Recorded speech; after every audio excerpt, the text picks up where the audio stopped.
नमस्कार दोस्तों, कहानियों की श्रृंखला में आज सुनेंगे भगवती चरण वर्मा की कहानी प्रायश्चित। लेकिन उससे पहले मेरा आपसे विनम्र अनुरोध है कि अगर मेरे द्वारा सुनाई हुई कहानियाँ आपको अच्छी लगती हैं तो मेरे चैनल को सब्सक्राइब ज़रूर करें, लाइक करें और अपने दोस्तों और परिचितों में शेयर भी करें। बेल आइकन दबाना बिल्कुल भी ना भूलें। आज सुनिए प्रायश्चित।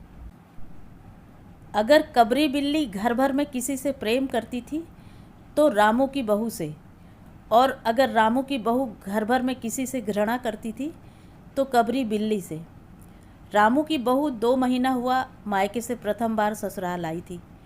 पति की प्यारी और सास की दुलारी 14 वर्ष की बालिका। भंडार घर की चाबी उसकी करधनी में लटकने लगी।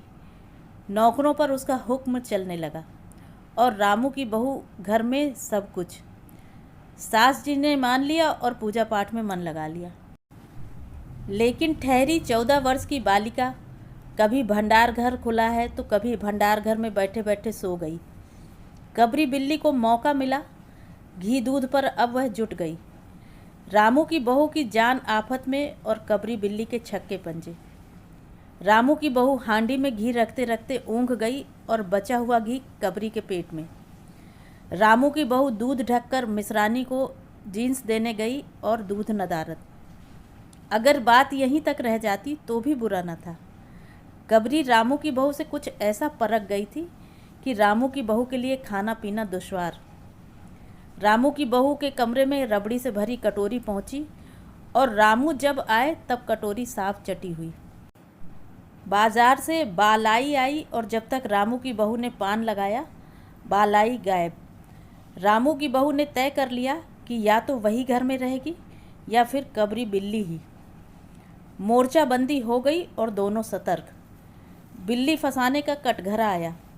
उसमें दूध, बालाई, चूहे और भी बिल्ली को स्वादिष्ट लगने वाले विविध प्रकार के व्यंजन रखे गए। लेकिन बिल्ली ने उधर निगाह तक न डाली। इधर कबरी ने सरगर्मी दिखाई। अभी तक तो वह रामू की बहू से डरती थी, पर अब वह साथ लग गई, इतने फासले पर कि रामू की बहू उस पर हाथ न लगा सके। कबरी के हौसले बढ़ जाने से रामू की बहू को घर में रहना मुश्किल हो गया। उसे मिलती थी सास की मीठी झिड़कियाँ और पतिदेव को मिलता था रूखा सूखा भोजन। एक दिन रामू की बहू ने रामू के लिए खीर बनाई। पिस्ता, बादाम, मखाने और तरह तरह के मेवे दूध में औटाए गए। सोने का वर्क चिपकाया गया और खीर से भरकर कटोरा कमरे के एक ऐसे ऊंचे ताक पर रखा गया जहां बिल्ली न पहुंच सके। रामू की बहू इसके बाद पान लगाने में लग गई। उधर कमरे में बिल्ली आई। ताक के नीचे खड़े होकर उसने ऊपर कटोरे की ओर देखा। सूंघा, माल अच्छा है। ताक की ऊंचाई अंदाजी और देखा राम की बहू पान लगा रही है। पान लगाकर रामू की बहू सास जी को पान देने चली गई और कबरी ने छलांग मारी। पंजा कटोरे में लगा और कटोरा झंझनाहट की आवाज़ के साथ फर्श पर। आवाज़ रामू की बहू के कान में पहुंची। सास के सामने पान फेंक कर वह दौड़ी। देखती क्या है कि फूल का कटोरा टुकड़े टुकड़े, खीर फर्श पर और बिल्ली डटकर खीर उड़ा रही है। रामू की बहू को देखते ही कबरी चंपत। रामू की बहू पर खून सवार हो गया। न रहे बांस न बजे बांसुरी। रामू की बहू ने कबरी की हत्या पर कमर कस ली। रात भर उसे नींद न आई। किस दांव से कबरी पर वार किया जाए कि फिर जिंदा न बचे, यही पड़े पड़े सोचती रही। सुबह हुई और वह देखती है कि कबरी देहरी पर बैठी बड़े प्रेम से उसे देख रही है। रामू की बहू ने कुछ सोचा, इसके बाद मुस्कुराती हुई वह उठी। कबरी रामू के बहू के उठते ही खिसक गई। रामू की बहू एक कटोरा दूध कमरे के दरवाजे की देहरी पर रखकर चली गई। हाथ में पाटा लेकर वह लौटी तो देखती है कबरी दूध पर जुटी हुई है। मौका हाथ में आ गया। सारा बल लगाकर पाटा उसने बिल्ली पर पटक दिया। कबरी न हिली, न डुली, न चीखी, न चिल्लाई, बस एकदम उलट गई। आवाज़ जो हुई तो महरी झाड़ू छोड़कर, मिसरानी रसोई छोड़कर और सासू पूजा छोड़कर घटना स्थल पर उपस्थित हो गईं। रामू की बहू सर झुकाए अपराधिनी की तरह खड़ी थी।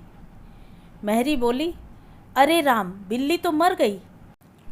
माँ जी, बिल्ली की हत्या बहू से हो गई, यह तो बुरा हुआ।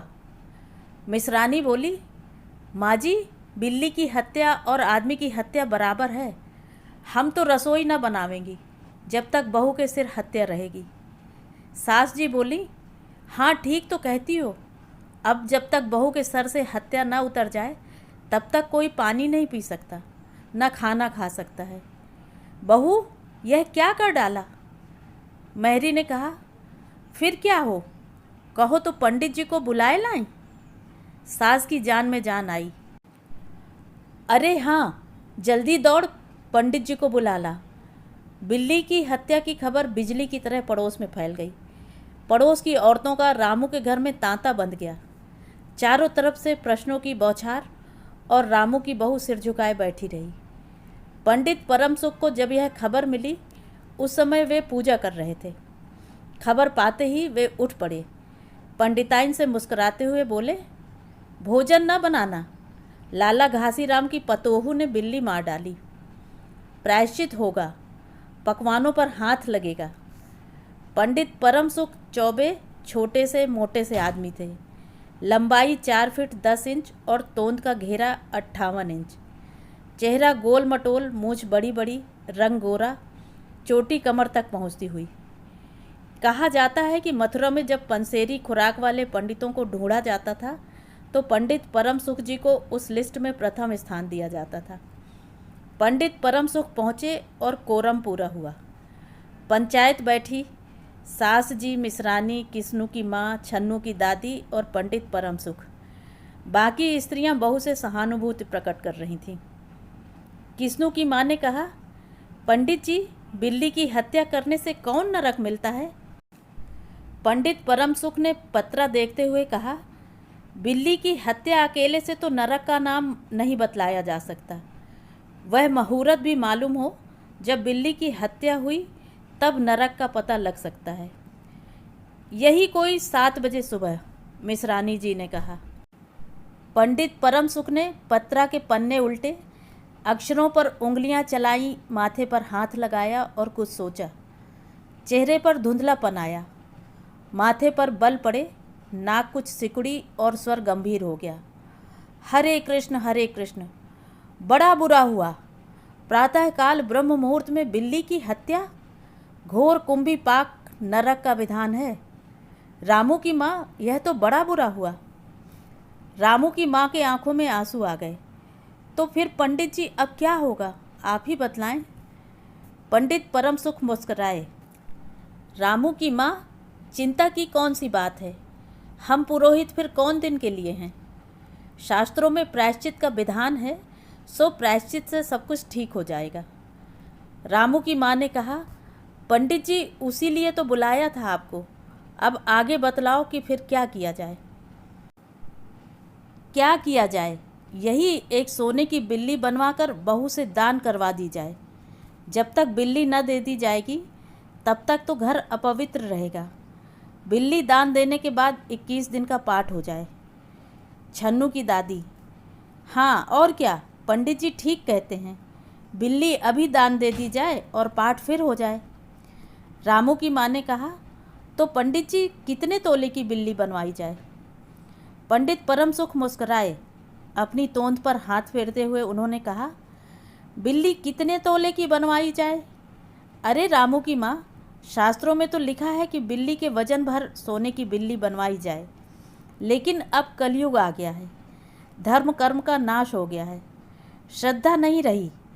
सो रामू की माँ, बिल्ली के तौल भर की बिल्ली तो क्या बनेगी, क्योंकि बिल्ली 20-21 सेर से कम क्या होगी।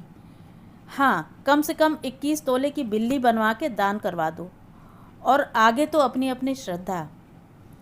रामू की माँ ने आंखें फाड़कर पंडित परम सुख को देखा।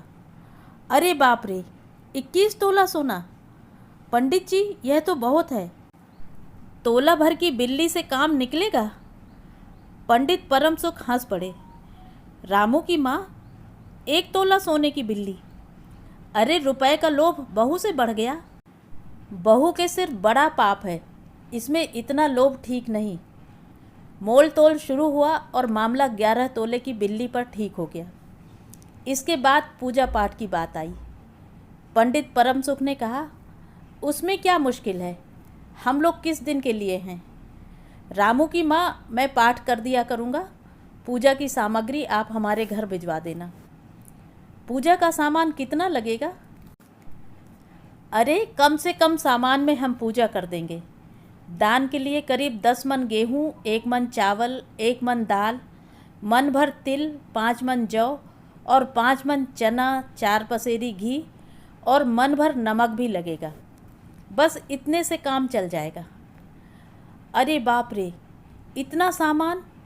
पंडित जी, इसमें तो 100-150 रुपया खर्च हो जाएगा। रामू की माँ ने रुआसी होकर कहा। फिर इससे कम में तो काम ना चलेगा। बिल्ली की हत्या कितना बड़ा पाप है रामू की माँ।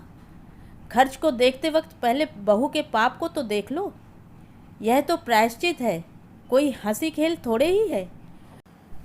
और जैसी जिसकी मर्यादा, प्रायश्चित में उसे वैसा खर्च भी करना पड़ता है। आप लोग कोई ऐसे वैसे थोड़े हैं। अरे 100-150 रुपया आप लोगों के हाथों का मैल है। पंडित परम सुख की बात से पंच प्रभावित हुए। किस्नू की माँ ने कहा, पंडित जी ठीक तो कहते हैं, बिल्ली की हत्या कोई ऐसा वैसा पाप तो है नहीं। बड़े पाप के लिए बड़ा खर्च भी चाहिए। छन्नू की दादी ने कहा, और नहीं तो क्या, दान पुण्य से ही पाप कटते हैं, दान पुण्य में किफ़ायत ठीक नहीं। मिसरानी ने कहा, और फिर माँ जी, आप लोग बड़े आदमी ठहरे, इतना खर्च कौन आप लोगों को अखरेगा। रामू की माँ ने अपने चारों ओर देखा। सभी पंच पंडित जी के साथ। पंडित परम सुख मुस्करा रहे थे।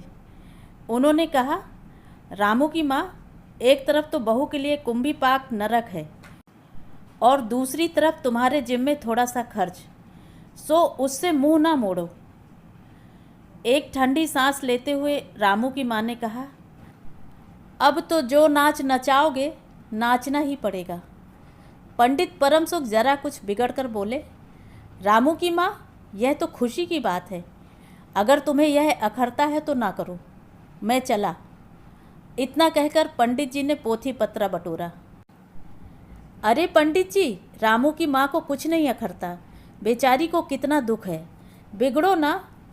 मिसरानी, छन्नू की दादी और किस्नू की माँ ने एक स्वर में कहा।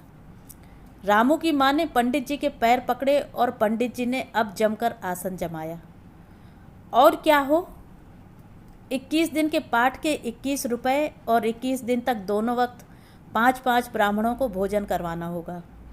कुछ रुककर पंडित परम सुख ने कहा, सो इसकी चिंता ना करो, मैं अकेले दोनों समय भोजन कर लूँगा और मेरे अकेले भोजन करने से 5 ब्राह्मण के भोजन का फल मिल जाएगा। यह तो पंडित जी ठीक कहते हैं। पंडित जी की तोंद तो देखो। मिसरानी ने मुस्कुराते हुए पंडित जी पर व्यंग किया। अच्छा तो फिर प्रायश्चित का प्रबंध करवाओ रामू की माँ। 11 तोला सोना निकालो, मैं उसकी बिल्ली बनवा लाऊं। 2 घंटे में मैं बनवा कर लौटूंगा, तब तक सब पूजा का प्रबंध कर रखो। और देखो, पूजा के लिए। पंडित जी की बात खत्म भी ना हुई थी कि महरी हाँफती हुई कमरे में घुस आई और सब लोग चौंक पड़े। रामू की माँ ने घबरा कर कहा, अरे क्या हुआ अरे? महरी ने लड़खड़ाते स्वर में कहा, माँ जी, बिल्ली तो उठकर भाग गई। तो ये थी कहानी। कहानी आपको कैसी लगी? कमेंट करके ज़रूर बताएं।